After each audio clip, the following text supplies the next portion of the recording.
Story time audio ബുക്സിലേക്ക് എല്ലാവർക്കും സ്വാഗതം. K Sudhakaran എഴുതിയ നോവൽ സ്നേഹിക്കാൻ ഒരു കാലം. വിൽസന്റെ നോട്ടം കണ്ട് വീണ ഒന്ന് പതറി. ഒരു പുരുഷൻ ഒരു സ്ത്രീയെ നോക്കുന്ന പോലുള്ള നോട്ടമായിരുന്നു അത്. എത്രയും വേഗം അവിടുന്ന് ഓടി രക്ഷപ്പെടാനായിരുന്നു അവളുടെ മനസ്സ് പറഞ്ഞത്. പക്ഷേ കാലുകൾ വഴങ്ങിയില്ല. പെട്ടെന്ന് അയാളുടെ മുഖത്തൊരു പുഞ്ചിരി തെളിഞ്ഞു. കുറച്ച് വൈകിപ്പോയി, സോറി. രാത്രിയിൽ ഒറ്റയ്ക്കിരിക്കാൻ പേടിയുണ്ടായിരുന്നോ ഹണിക്ക്? രാത്രിയേക്കാളും ഇരുട്ടിനേക്കാളും പേടി കുടിയന്മാരെയാണെന്ന് പറയണമെന്നുണ്ടായിരുന്നു അവൾക്ക്. പക്ഷെ അവൾ ഒന്നും മിണ്ടിയില്ല. വിൽസൺ അകത്തേക്ക് കയറി വന്ന് സിറ്റിയിലിരുന്നു. സാധാരണ ഷൂസ് ഊരി വെച്ചിട്ടാണ് ഡ്രോയിങ് റൂമിലേക്ക് കയറുന്നത്. ഇന്ന് അതും മറന്നു. ശരിക്കും കുടിച്ചു കാണും. ഈശ്വര, ഇന്ന് രാത്രിയിൽ എന്തും സംഭവിക്കാം. ഇന്നും നിന്നെക്കുറിച്ചായിരുന്നു ഹണി എൻ്റെ ചിന്ത എന്ന് വിചാരിച്ച് നീ വേറൊന്നും വിചാരിക്കണ്ട. നിനക്ക് വേറൊരു താമസ സ്ഥലം കണ്ടുപിടിക്കുന്നതിനെക്കുറിച്ചാണ്. ഹോസ്റ്റൽ കിട്ടില്ലെന്ന് ഏതാണ്ട് ഉറപ്പായി. പേയിങ് ഗസ്റ്റായിട്ട് കിട്ടുമോ എന്ന് ശ്രമിക്കുകയാണ്. അതായാലും മതി, അവൾ പെട്ടെന്ന് പറഞ്ഞു. എന്ന് വെച്ചാൽ എത്രയും വേഗം ഇവിടെ നിന്ന് രക്ഷപ്പെടണമെന്നാണ് നിന്റെ ആഗ്രഹം. ഞാനെന്ന് ചോദിക്കട്ടെ ഹണി, ഇവിടെ നിനക്ക് എന്താണൊരു ബുദ്ധിമുട്ട്? വിൽസൺ ചോദിച്ചു. ബുദ്ധിമുട്ടൊന്നും ഉണ്ടായിട്ടല്ല, അവൾ പറഞ്ഞു. സ്ത്രീകളായിട്ട് വേറെ ആരെങ്കിലും ഉണ്ടായിരുന്നെങ്കിൽ എനിക്ക് വിൽസൺ ഒന്ന് ചിരിച്ചു. അതായത് ഒറ്റയ്ക്കിവിടെ താമസിക്കാൻ നിനക്ക് വിശ്വാസമില്ല? അയ്യോ, അതല്ല, അതാണ്. അല്ലെങ്കിൽ പിന്നെ ഇവിടെ നിന്ന് പോകണമെന്ന് നീ പറയത്തില്ലല്ലോ. അവൾ മറുപടി പറഞ്ഞില്ല. നിന്നെ എത്രയും വേഗം മറ്റെവിടെയെങ്കിലും കൊണ്ടുചെന്നാക്കണം എന്നാണ് എൻ്റെയും ആഗ്രഹം. കാരണം നിന്റെ ചാച്ചന് ഞാൻ വാക്കുകൊടുത്തതാ. ഹോസ്റ്റലിൽ ഏർപ്പാടാക്കാമെന്നും നിനക്കെന്തെങ്കിലും ജോലി വാങ്ങിച്ചു തരാമെന്നും. ഈപ്പച്ചായന് കൊടുത്ത വാക്ക് എനിക്ക് പാലിച്ചേ പറ്റൂ. അയാളുടെ നാവ് കുഴയുന്നുണ്ടെന്ന് വീണയ്ക്ക് തോന്നി. നന്നായി കുടിച്ചു കാണും, അല്ലെങ്കിൽ ഇപ്പോൾ ഇങ്ങനെയൊന്നും സംസാരിക്കുകയില്ല. വിൽസൺ മെല്ലെ എഴുന്നേറ്റു. നീ വല്ലതും കഴിച്ചോ ഹണി? ഇല്ല. എങ്കിൽ കഴിച്ചിട്ട് കിടന്നോ. ഞാൻ ഇന്ന് ഇത്തിരി വൈകും. വിൽസൺ എഴുന്നേറ്റ് അയാളുടെ മുറിയിലേക്ക് പോകുന്നത് നോക്കി വീണ നെഞ്ചിടിപ്പോടെ നിന്നു. നടക്കുമ്പോൾ കാലുകൾ വേയിച്ചു പോകുന്നില്ലേ? ഒരു കുപ്പി അകത്താക്കി കാണും. 6ാമത്തെ സെമസ്റ്റർ എക്സാം കഴിഞ്ഞ് വെക്കേഷനിൽ വീട്ടിൽ ചെന്നപ്പോൾ സംഭവിച്ചത് വീണയ്ക്ക് ഓർമ്മ വന്നു. ആ ഓർമ്മയിൽ അവൾ ഞെട്ടി. വീട്ടിൽ ചെന്നതിൻ്റെ പിറ്റേന്ന് രവീന്ദ്രൻ ചേട്ടൻ സൗദിയിൽ നിന്ന് 1 മാസത്തെ അവധിക്ക് വീട്ടിൽ വന്നു. അയാൾ വരുമെന്ന് അറിഞ്ഞിരുന്നെങ്കിൽ അവൾ എന്തെങ്കിലും കാരണം പറഞ്ഞ് കോളേജ് ഹോസ്റ്റലിൽ തന്നെ തങ്ങിയേനെ. അവൾ വെക്കേഷന് വീട്ടിൽ വരുമെന്ന് നേരത്തെ മനസ്സിലാക്കി. അതനുസരിച്ചാണ് അയാൾ ലീവ് എടുത്തതെന്ന് പിന്നീട് മനസ്സിലായി. മകൻ്റെ കള്ളത്തരത്തിന് അച്ഛനും അമ്മയും കൂട്ടു നിന്നു. വീട്ടിൽ ജലജി ആൻറ്റിയും കരുണനങ്കളും മാത്രമേ ഉള്ളൂ.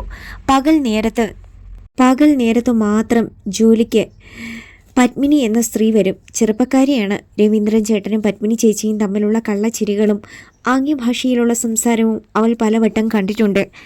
അമ്പലത്തിൽ പോവുകയാണെന്ന് പറഞ്ഞ് ജലജി ആൻറ്റിയും കരുണനങ്കളും രാവിലെ വീട്ടിൽ നിന്നിറങ്ങും. പിന്നെ തിരിച്ചു വരുന്നത് എപ്പോഴെങ്കിലും ആയിരിക്കും. മനഃപൂർവ്വമുള്ള പോക്കാണെന്ന് വീണയ്ക്ക് തോന്നിയിട്ടുണ്ട്. സന്ധ്യ കഴിഞ്ഞാൽ രവീന്ദ്രൻ ചേട്ടൻ മദ്യപാനം ആരംഭിക്കും. അക്കാര്യത്തിൽ കരുണനങ്കളും ഒട്ടും മോശമല്ല. ജലജി ആൻറ്റി 2 പേർക്കും വേണ്ട ഒത്താശ ചെയ്തും കൊടുക്കും.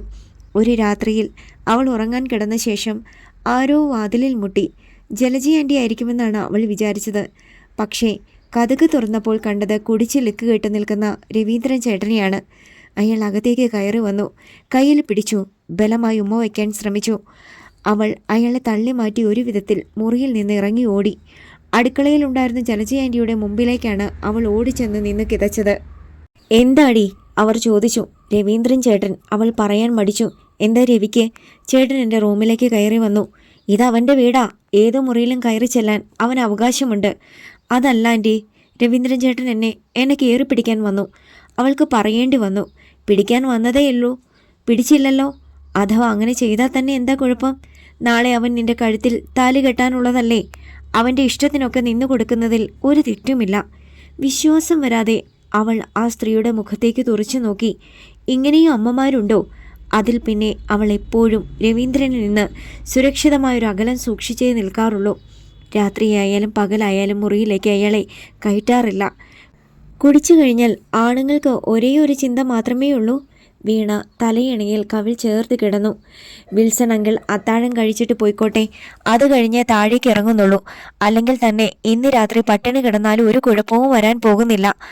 ആലോചിച്ച് കിടന്ന അവളൊന്ന് മയങ്ങി. അതിലിൽ ആരോ മുട്ടുന്നത് കേട്ടുകൊണ്ടാണ് പിന്നെ അവൾ ഉണർന്നത്. ഒരു നിമിഷത്തേക്ക് സ്ഥലകാല ബോധം കിട്ടിയില്ല അവൾക്ക്.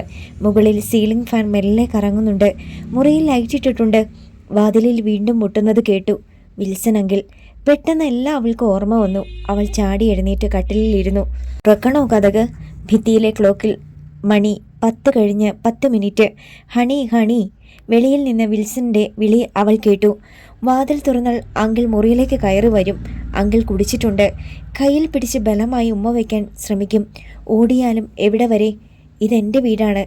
ഏത് മുറിയിലേക്ക് കയറി ചെല്ലാനും എനിക്ക് അവകാശമുണ്ടെന്ന് അങ്കിളും പറയുമായിരിക്കും.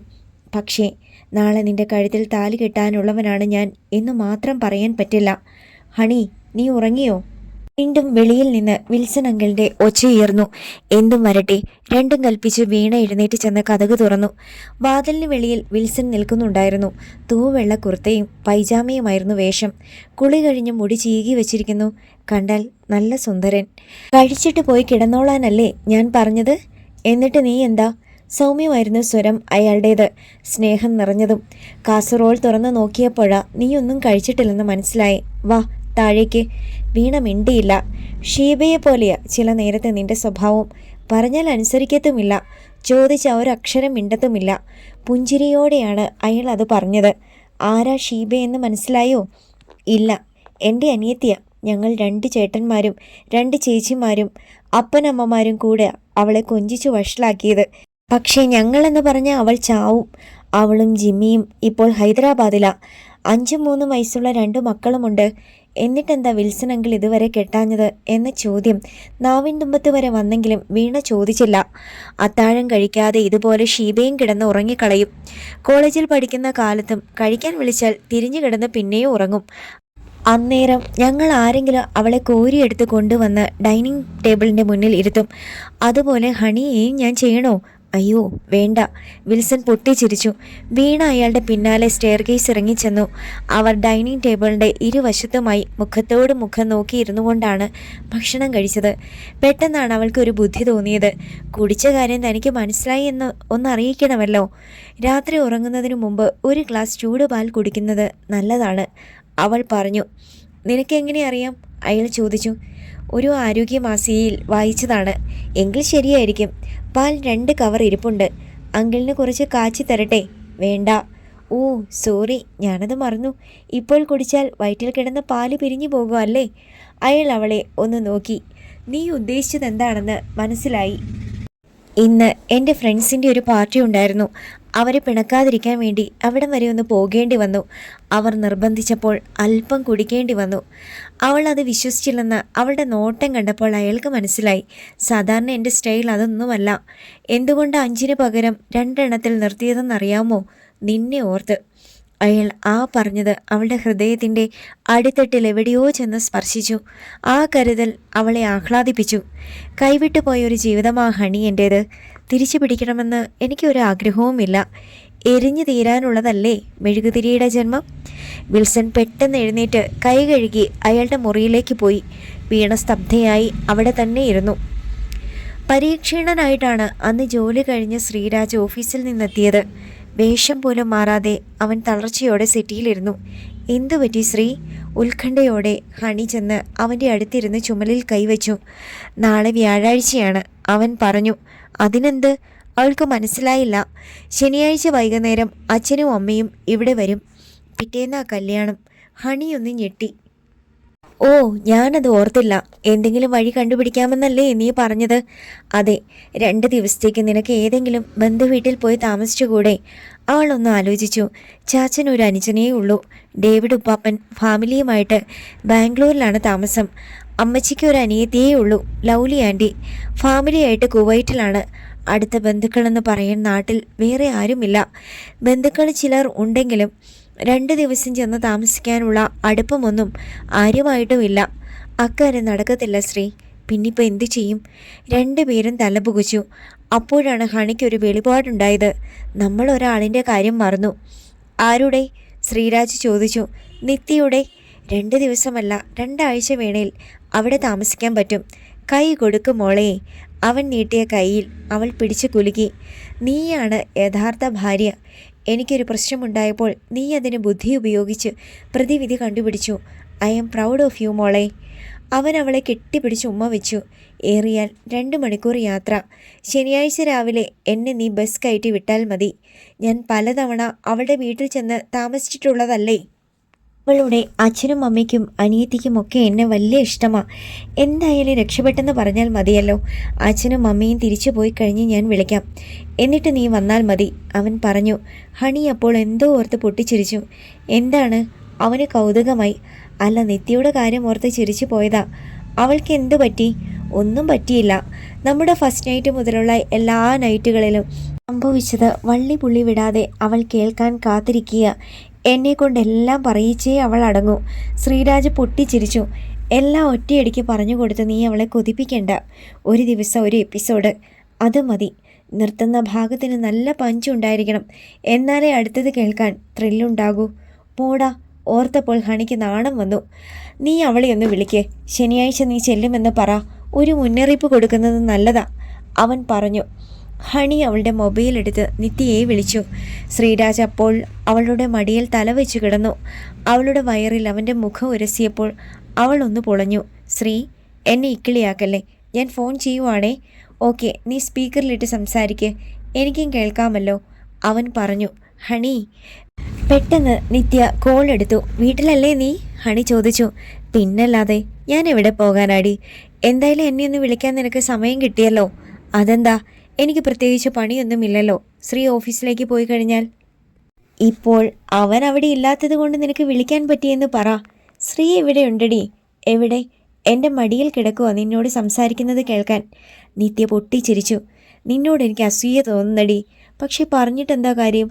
നിൻ്റെ അത്രയും ഐശ്വര്യം എനിക്കില്ലാതെ പോയി. അതൊക്കെ കള. ഞാനിപ്പോൾ വിളിച്ചത് എന്തിനാണെന്നറിയാമോ? ഹണി കാര്യത്തിലേക്ക് കടന്നു. എന്തിനാണ്? ശനിയാഴ്ച ഉച്ചയ്ക്ക് ഊണ് കഴിക്കാൻ ഞാനുണ്ടാവും നിൻ്റെ വീട്ടിൽ. ഓ, 2 പേരും കൂടി വിരുന്നുണ്ണാൻ ആദ്യമായി വരുന്നത് എൻ്റെ വീട്ടിലേക്കാണോ? പക്ഷെ മോളെ, നിൻ്റെയും ശ്രീരാജൻ്റെ കാര്യം ഞാൻ ഇവിടെ വീട്ടിൽ ആരോടും പറഞ്ഞിട്ടില്ല. എനിക്കതിനുള്ള ധൈര്യം കിട്ടിയില്ലെന്നുള്ളതാണ് സത്യം. പറയാതിരുന്നത് നന്നായി. ഞാൻ ഒറ്റയ്ക്കാണ് വരുന്നത്. അയ്യോ, ഞാനൊരു കാര്യം പറയാൻ മറന്നു. ശനിയാഴ്ച നീ വരണ്ട, പെട്ടെന്ന് നിത്യ പറഞ്ഞു. അതെന്താ? അന്ന് വെളുപ്പിന് ഞങ്ങളെല്ലാവരും കൂടെ മൂകാംബികയ്ക്ക് പോകും. ഇന്നിത്തലയിലെ ഹരിച്ചേട്ടൻ്റെ മോളുടെ ചോറിന് പിന്നെ തിങ്കളാഴ്ചയെ വരൂ. ഹണിയുടെ മനസ്സ് തകർന്നു. ശ്രീരാജിൻ്റെ മുഖം വിളറി. വീട്ടിലപ്പോൾ ആരും കാണത്തില്ലേ? അവൾ നിരാശയോടെ ചോദിച്ചു. ഇല്ല, പൂട്ടിയിട്ടാ പോകുന്നേ. എന്താടി? ഒന്നുമില്ല, ഞങ്ങൾ ആ വഴിക്ക് വരുന്നുണ്ടായിരുന്നു. കാണാമല്ലോ എന്ന് വിചാരിച്ചാ. സാരമില്ലടി, വേറൊരു ദിവസം വരാം. ഹണി കോൾ കട്ട് ചെയ്തു. ആ പിടിവള്ളിയും പോയല്ലോ, അവൾ ഖേദിച്ചു. ശ്രീരാജ് മിണ്ടിയില്ല. ഇനി എന്തു ചെയ്യും ശ്രീ? നിനക്ക് ധൈര്യമുണ്ടെങ്കിൽ ഒരു പിടിവള്ളി കൂടിയുണ്ട്. എന്താ അത്? നിനക്ക് 2 ദിവസം വീണയുടെ കൂടെ പോയി നിൽക്കരുതോ? ഹണി ഞെട്ടി. വിൽസൺ അങ്കിളുടെ വീട്ടിലോ? അതെ, അവളവിടെ ഹണിയാണല്ലോ. അവളുടെ കൂട്ടുകാരി വീണയായിട്ട് നിനക്കവിടെ. അയ്യോ, എനിക്ക് പറ്റില്ല. അതിനുള്ള ധൈര്യമൊന്നും എനിക്കില്ല ശ്രീ, അവൾ ഭയന്നു. നീ പേടിക്കുന്ന പോലെ ഒന്നും സംഭവിക്കുകയില്ല. ശനിയും ഞായറും 2 ദിവസം മാത്രം. നീ എന്തെങ്കിലും ടെസ്റ്റ് എഴുതാൻ ചെന്നെന്ന് അയാളോട് പറഞ്ഞാൽ മതി. നീ വിചാരിക്കുന്നത് പോലെ അതത്ര സിമ്പിളല്ല ശ്രീ. ഞാൻ പറഞ്ഞതേ ഉള്ളൂ. നിനക്ക് പേടിയുണ്ടെങ്കിൽ വേണ്ട, ഒന്നുകൂടൊന്ന് ആലോചിച്ച് നോക്ക്. വേറെ നിവർത്തിയില്ലെങ്കിൽ മാത്രം, ശ്രീരാജ് പറഞ്ഞു. എന്തായാലും 2 ദിവസത്തെ സമയമുണ്ടല്ലോ. വേറെ എന്തെങ്കിലും ഒരു മാർഗം തെളിയാതിരിക്കത്തില്ല. നിശബ്ദരായി 2 പേരും ചിന്തയിൽ മുഴുകിയിരുന്നു. വിൽസൺ രാവിലെ ഓഫീസിലേക്ക് പോയി കഴിഞ്ഞപ്പോൾ വീണ വീട്ടിൽ സ്വതന്ത്രയായി ഒരു ജോലിയുമില്ലാതെ വെറുതെ ഇരിക്കുന്നത് കൊണ്ട് അവൾ ഓരോ മുറിയിലെയും ഫർണിച്ചർ പൊടിയടിച്ച് വൃത്തിയാക്കി. ഡോർ കർട്ടനുകളും വിൻഡോ കർട്ടനുകളും അഴിച്ചെടുത്ത് കഴുകി ഉണങ്ങാനിട്ടു. അപ്പോഴാണ് ഹണിയുടെ കോൾ വന്നത്. എന്തെടുക്കുകയായിരുന്നു നീ? അവൾ ചോദിച്ചു. ഞാൻ വെറുതെ ഓരോ ചില്ലറ പണികൾ, വീണ പറഞ്ഞു. വിൽസൺ അങ്കിൾ ഓഫീസിലേക്ക് പോയോ? ആളെങ്ങനെ? കുഴപ്പമൊന്നുമില്ലല്ലോ? ഇല്ല ഹണി, ഞാൻ പേടിച്ച പോലൊന്നുമല്ല. ആളൊരു പാവമാണെന്ന് എനിക്കിപ്പോൾ തോന്നുന്നേ. ഉള്ളിൽ ഏതാണ്ട് വലിയ വിഷമമുണ്ട്. അത് മറക്കാനാ കുടിക്കുന്നതും. നീ അങ്കിളിൻ്റെ ഫാനായ ലക്ഷണമുണ്ടല്ലോടി, ഹണി കളിയാക്കി. എനിക്ക് ഫീൽ ചെയ്തത് പറഞ്ഞതേ ഉള്ളൂ. എന്തുണ്ട് നിൻ്റെ വിശേഷങ്ങൾ? ഹണിമൂൺ എങ്ങനെ നടക്കുന്നു? വീണ വിഷയം മാറ്റി. ഹണി മാത്രമേ ഉള്ളൂ, മൂണൊട്ടും ഇല്ല. എന്താടി ഒരു നിരാശ പോലെ? പ്രതീക്ഷിച്ചതുപോലെ സന്തോഷമൊന്നും ഇല്ലടി, എന്നും ഓരോ ടെൻഷൻ. അടുത്ത സൺഡേ ശ്രീയുടെ അച്ഛനും അമ്മയും ഇങ്ങോട്ട് വരുന്നു, ഒരു മാരേജിൽ പങ്കെടുക്കാൻ. ശ്രീയുടെ കൂടെ താമസിക്കാനാണ് അവരുടെ പ്ലാൻ. അയ്യോ, അപ്പോൾ നീ എന്തു ചെയ്യും? 2 ദിവസത്തേക്ക് ഞാൻ എങ്ങോട്ടെങ്കിലും മാറി നിൽക്കേണ്ടി വരും. എടുത്തു ചാടി ഒന്നും ചെയ്യണ്ടായിരുന്നു എന്നിപ്പോൾ തോന്നുന്നുണ്ട്. കൊല്ലത്ത് ചെന്ന ബാങ്ക് കോച്ചിങ്ങിന് ചേർന്നാൽ മതിയായിരുന്നു, ഹണി പറഞ്ഞു. ഇനിയായാലും അത് ചെയ്യാമല്ലോ. കോച്ചിങ് ഫീസും ഹോസ്റ്റൽ അഡ്വാൻസും മുൻകൂർ ഫീസും എല്ലാം കൂടെ 25,000 രൂപ വരും. കയ്യിലിരുന്ന സകലതും പണയപ്പെടുത്തിയിട്ടല്ലേ ഫ്ലാറ്റ് വാടകയ്ക്കെടുത്തത്. ശ്രീരാജ് എന്തു പറയുന്നു? സാലറി കിട്ടാതെ ഒരു രക്ഷയുമില്ല. കഷ്ടിച്ച് ചെലവിനുള്ള കാശേ കയ്യിലുള്ളൂ. ഇന്നലെ ചാച്ചൻ വിളിച്ചിട്ടുണ്ടായിരുന്നു. ബാങ്ക് കോച്ചിങ്ങിന് ചേരുന്നതാണ് നല്ലതെന്നും കുറച്ച് കാശ് വേണമെന്നും ഞാൻ ചാച്ചനോട് പറഞ്ഞു. അത് കിട്ടിയാൽ തൽക്കാലം ഒന്ന് പിടിച്ചു നിൽക്കാൻ. ഹണി മൊത്തത്തിൽ നിരാശയാണെന്ന് വീണയ്ക്ക് തോന്നി. പക്ഷേ ഹണി ഒരു എടുത്തുചാട്ടം നടത്തിയത് കൊണ്ടാണ് താനിപ്പോൾ സുരക്ഷിതമായി കഴിയുന്നത്. ഞാൻ നാളെ വിളിക്കാം, ഒരു കാര്യം പറയാനുണ്ട്. ഇപ്പം നീ വെച്ചു, ഹണി പറഞ്ഞു. ഉടൻ തന്നെ കോൾ കട്ടായി. ഹണി അവളുടെ ജീവിതം സ്വയം തിരഞ്ഞെടുത്തു. സന്തോഷമായാലും സങ്കടമായാലും അനുഭവിക്കാൻ അവൾ വിധിക്കപ്പെട്ടതാണ്. വീണ അവൾ ചെയ്തുകൊണ്ടിരുന്ന ജോലിയിലേക്ക് മടങ്ങി. വീട്ടിലെ എല്ലാ മുറികളും വൃത്തിയാക്കി കഴിഞ്ഞു, ഒന്നൊഴിച്ച്. വിൽസൻ്റെ മുറി തുറന്ന് അകത്തേക്ക് കയറാൻ അവൾക്ക് ഭയം തോന്നി. അങ്കിളിന് അത് ഇഷ്ടപ്പെട്ടില്ലെങ്കിലോ? അതിൻ്റെ പേരിൽ തന്നെ ഇവിടുന്ന് പറഞ്ഞു വിടാനും മതി. ഇല്ല, അത്ര ക്രൂരനൊന്നുമല്ല അങ്കിൾ. വിറയ്ക്കുന്ന കൈകളോടെ അവൾ വിൽസന്റെ മുറിയുടെ വാതിൽ തുറന്നു. ആഫ്റ്റർ ഷേവിൻ്റെയോ ഹെയർ ക്രീമിൻ്റെയോ ബോഡി സ്പ്രേയുടെയോ ഒരു പുരുഷ ഗന്ധമാണ് അവൾക്ക് അകത്തേക്ക് കയറിയപ്പോൾ അനുഭവപ്പെട്ടത്.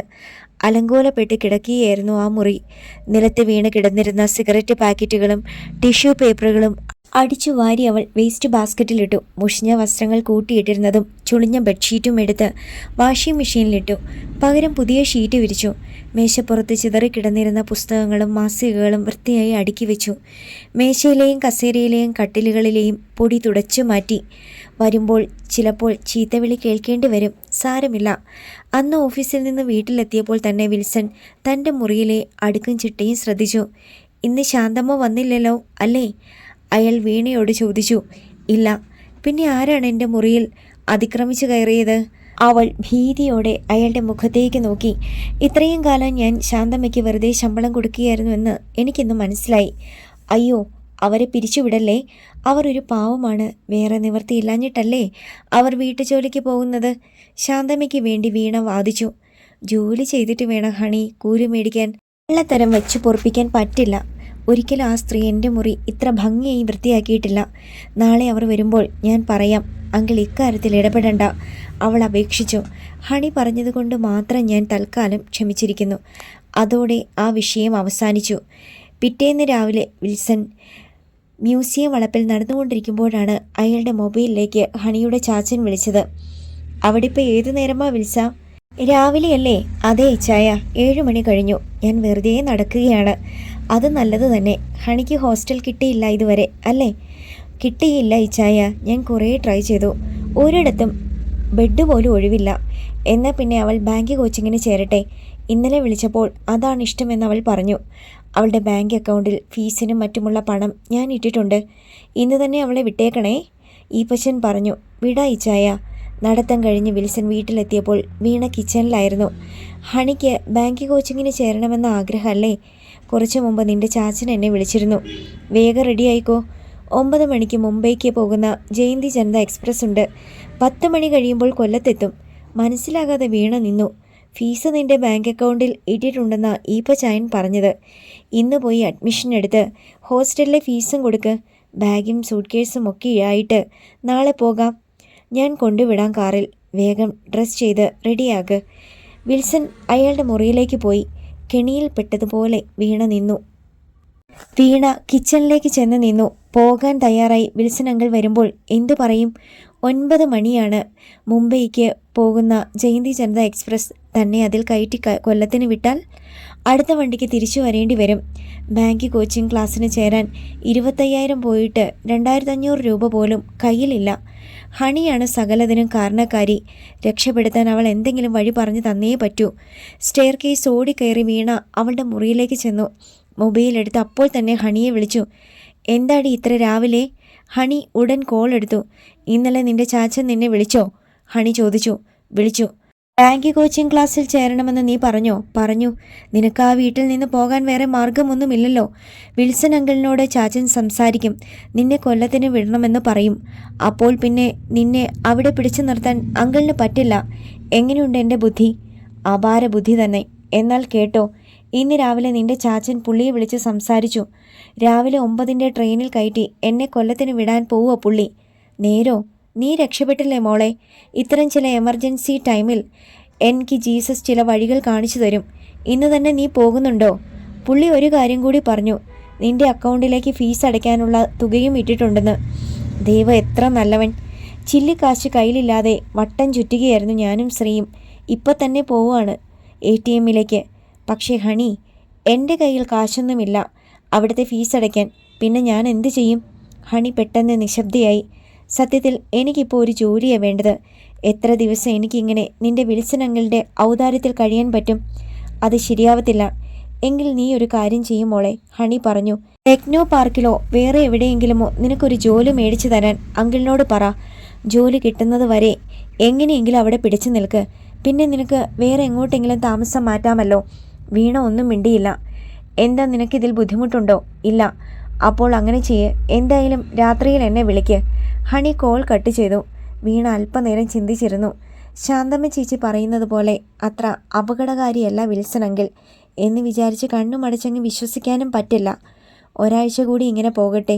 ഒരു നെടുവീർപ്പോടെ അവൾ താഴേക്ക് ഇറങ്ങിച്ചെന്നു. വിൽസൺ കുളി കഴിഞ്ഞ് വേഷം മാറി വന്നപ്പോൾ വീണ കിച്ചണിലായിരുന്നു. അവൾ ജഗ്ഗിൽ കാപ്പിയുമായി വന്നു. വീണയെ കണ്ട് അയാൾ അത്ഭുതപ്പെട്ടു. എന്താ ഡ്രസ്സ് മാറാത്തത്? ഇന്ന് പോകുന്നില്ലേ? ഇല്ല. അതെന്താ? അങ്കിൾ ബ്രേക്ക്ഫാസ്റ്റ് കഴിക്ക്. ഡൈനിങ് ടേബിളിൻ്റെ അടുത്ത് വിൽസൺ ഇരുന്നു. പാലപ്പവും മുട്ട റോസ്റ്റുമാണ് അവൾ അന്ന് ഉണ്ടാക്കിയത്. നീ ഇരിക്കുന്നില്ലേ? എതിർവശത്തുള്ള കസേരയിൽ അവളും ഇരുന്നു. അവളുടെ ചിന്താമഗ്നമായ മുഖം അയാൾ ശ്രദ്ധിച്ചു. പറ, എന്തു പറ്റി? ഒരു കൊല്ലമെങ്കിലും കോച്ചിങ്ങിന് പോകണം. ബാങ്ക് ടെസ്റ്റ് എഴുതി ഇൻ്റർവ്യൂ പാസ്സായി ജോലി കിട്ടണമെങ്കിൽ പിന്നെയും താമസിക്കും. ഇനി എനിക്ക് പഠിക്കാനൊന്നും വയ്യ അങ്കിൾ. പിന്നെ അങ്കിൾ വിചാരിച്ചാൽ എനിക്കൊരു ജോലി മേടിച്ചു തരാൻ പറ്റുമോ? വലിയ സാലറിയൊന്നും വേണ്ട. ഒരുവിധം ജീവിക്കാൻ ആവശ്യമായി വരുന്ന ശമ്പളം കിട്ടിയാൽ മതി. ഹോസ്റ്റൽ കിട്ടുമ്പോൾ ഞാൻ അങ്ങോട്ട് മാറിക്കോളാം. അങ്കിളിന് ബുദ്ധിമുട്ടില്ലെങ്കിൽ അതുവരെ ഞാനിവിടെ. അത്രേ ഉള്ളോ? ഈപ്പച്ചായൻ്റെ മോൾക്ക് എത്ര ദിവസം വേണമെങ്കിലും ഇവിടെ താമസിക്കാമല്ലോ. എനിക്കൊരു ബുദ്ധിമുട്ടുമില്ല. പല അസൗകര്യങ്ങളും ഉണ്ടെങ്കിലും അങ്ങനെയേ വിൽസന് പറയാൻ കഴിഞ്ഞുള്ളൂ. Thanks uncle. വെൽക്കം. വീണയ്ക്ക് വലിയ ആശ്വാസം തോന്നി. കാലുറപ്പിച്ച് നിൽക്കാൻ ഒരു ഇടം കിട്ടിയല്ലോ. വിൽസൺ അങ്കിൾ നല്ലവനാണ്, പാവമാണ്, ദൈവദൂതനാണ്. അങ്കിളെ, ഒരൊപ്പം കൂടി കഴിക്കേ. അയാളുടെ പ്ലേറ്റ് ഒഴിഞ്ഞത് കണ്ട് അവൾ പെട്ടെന്ന് പറഞ്ഞു. മതി ഹണി. എത്ര എണ്ണം തിന്നു? 3. അതുപോരാ, ഒന്നുകൂടെ കഴിക്കണം. അവൾ നിർബന്ധിച്ചു.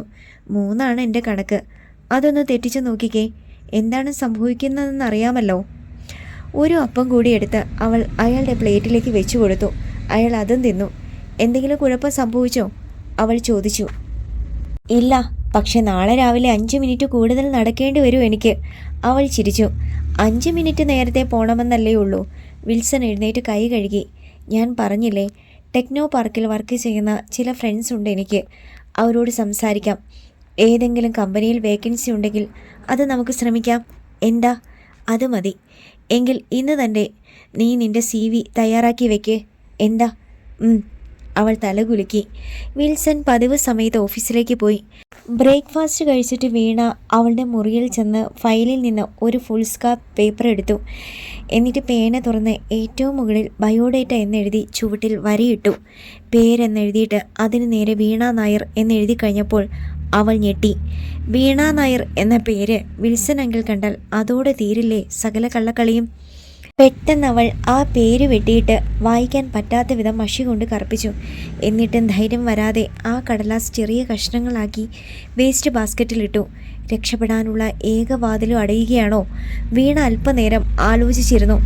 പിന്നെ ഒരു പുതിയ കടലാസ് എടുത്ത് പേരും വിലാസവും എഴുതാനുള്ള സ്ഥലം വിട്ടിട്ട് സ്കൂൾ കാലഘട്ടം മുതലുള്ള വിദ്യാഭ്യാസ യോഗ്യതയും ലഭിച്ച സ്ഥാനവും മാർക്കും കാലക്രമത്തിൽ എഴുതി. എഞ്ചിനീയറിംഗ് അവസാനത്തെ 7 സെമസ്റ്ററുകൾക്ക് ശരാശരി 85% മാർക്ക്. റിസൾട്ട് വരാനുള്ള അവസാനത്തെ സെമസ്റ്ററിനും അത്ര തന്നെ കിട്ടുമെന്ന് അവൾക്ക് വിശ്വാസമുണ്ട്.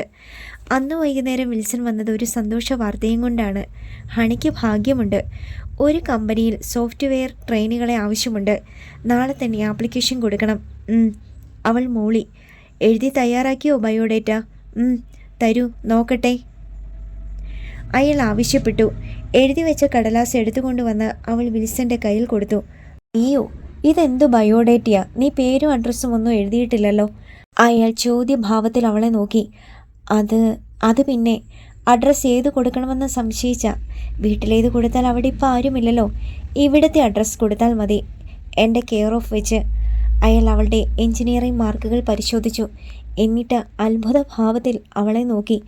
നീയൊരു സംഭവമാണല്ലോ മോളെ. എന്തൊരു മാർക്കാ ഇത്, കൊടുക്ക് കൈ. അയാൾ സന്തോഷത്തോടെ അവളുടെ നേർക്ക് കൈ നീട്ടി. അവൾക്ക് കൈ കൊടുക്കാതിരിക്കാൻ കഴിഞ്ഞില്ല.